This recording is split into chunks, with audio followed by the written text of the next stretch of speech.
ধরবো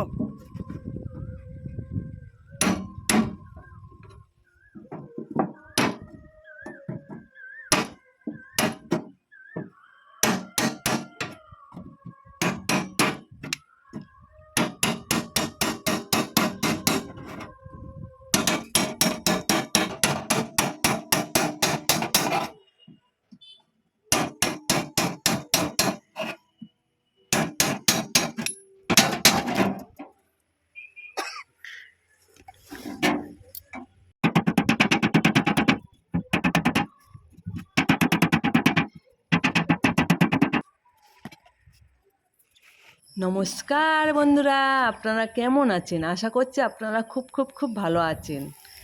আজকের একটু অন্য রকম ভিডিও নিয়ে চলে আসলাম। আপনারা এই ভিডিওটা দেখবেন, আশা করছি ভালো লাগবে। একদম সম্পূর্ণ গ্রামের ভিডিও, সুন্দরবনের গ্রামের দৃশ্য এবং গ্রামের দিকে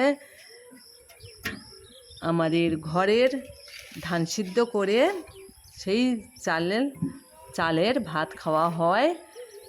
সেই ধান কিভাবে আমরা সিদ্ধ করি সেই ভিডিওটা আপনাদের সামনে তুলে ধরবো, আপনারা দেখুন। তবে সব সম্পূর্ণ দেখানো যায় না, মানে আমি যতটুকু পেরেছি আপনাদের সঙ্গে শেয়ার করেছি।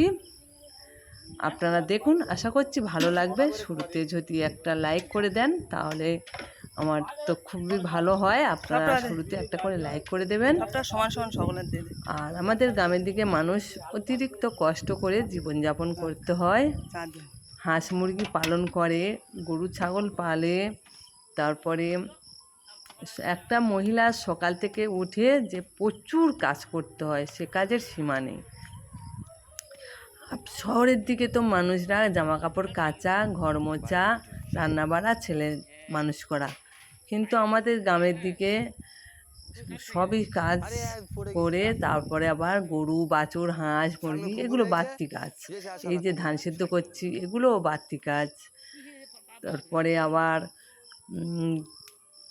খামার খোলা, ঝাড় দেওয়া, মাটির বাড়ি যাদের, এখন তো মাটির বাড়ি খুবই কম, তাদের আরও খাটুনি বেশি। মানে গ্রামের দিকে আমার মন বলে একটু খাটুনি বেশি হয়। যাই হোক বন্ধুরা, বেশি কথা আর বলছি না।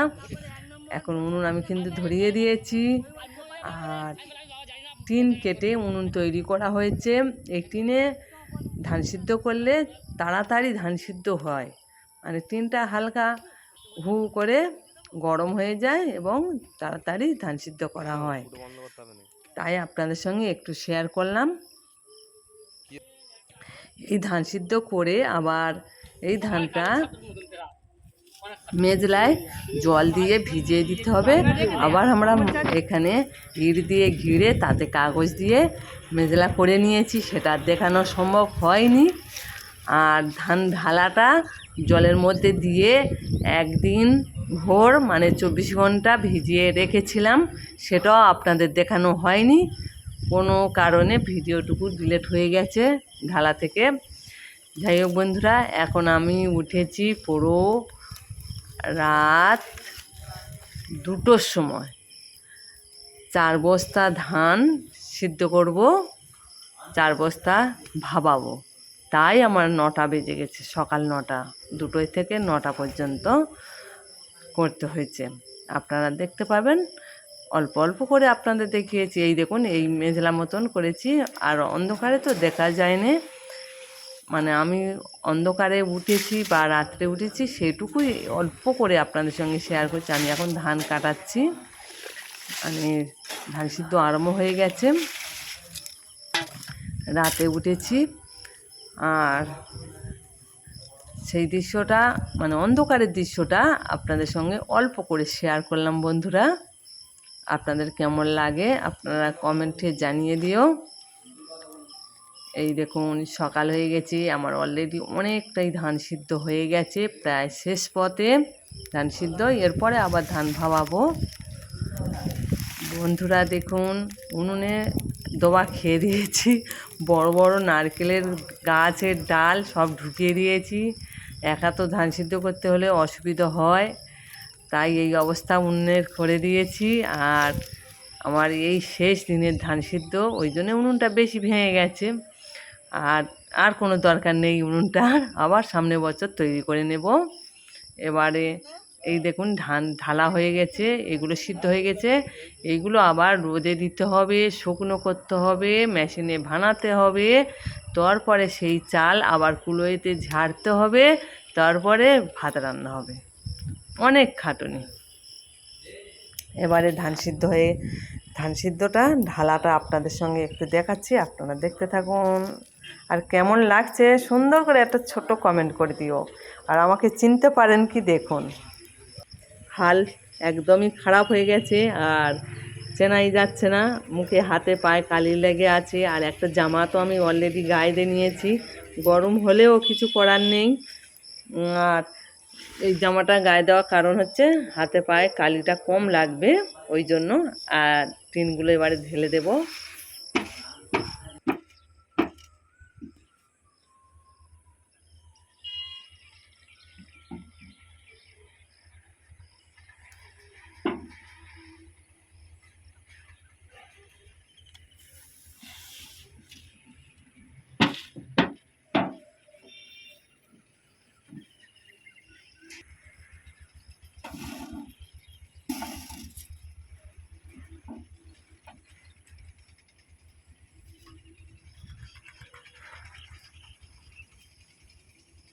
আজ কটার সময় উঠেছে?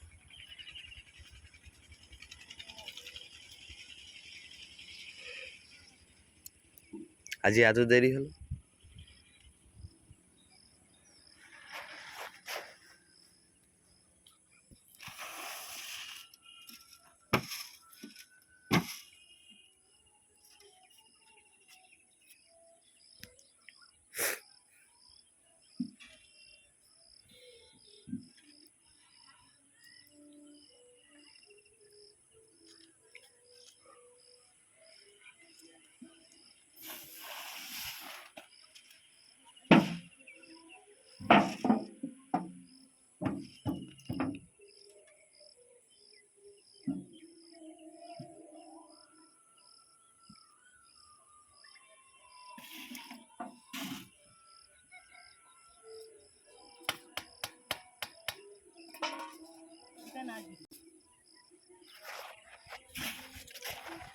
গরমের কাছে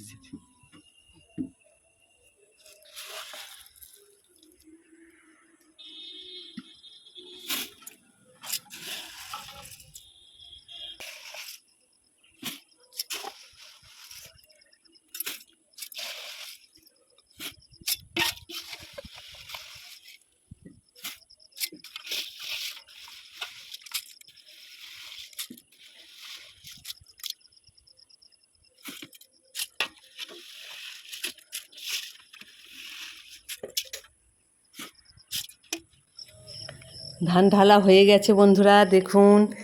আর এখানে আমি ধান ভিজিয়ে রেখেছিলাম, সেই জায়গাটায় আপনাদের দেখিয়ে দিচ্ছি। আর এখান থেকে ধান ছেঁকে ছেঁকে এই ঝুড়ি করে তুলে নেব খোড়াইতে নিয়ে, আবার টিনের মধ্যে দিয়ে তবে সিদ্ধ করতে হবে, জ্বালান দিতে হবে। পুরো আধা ঘন্টা করে, এক টিন করে 4টে টিন হতে আধ ঘন্টা করে সময় যায়। তাহলে কতটা সময় যায় আপনারা নিশ্চয়ই কতটা কষ্ট বুঝতে পারছেন। সব ধানগুলো ছেঁকে নিয়ে আবার টিনের মধ্যে দিয়ে দেবো বন্ধুরা। দেখুন আমার ভিডিওটা যদি আপনাদের ভালো লেগে থাকে তাহলে সুন্দরবনের এই ধান সিদ্ধর ভিডিওটা আপনারা শেয়ার করে দেবেন। সবাই ভালো থাকবেন, সুস্থ থাকবেন, টাটা।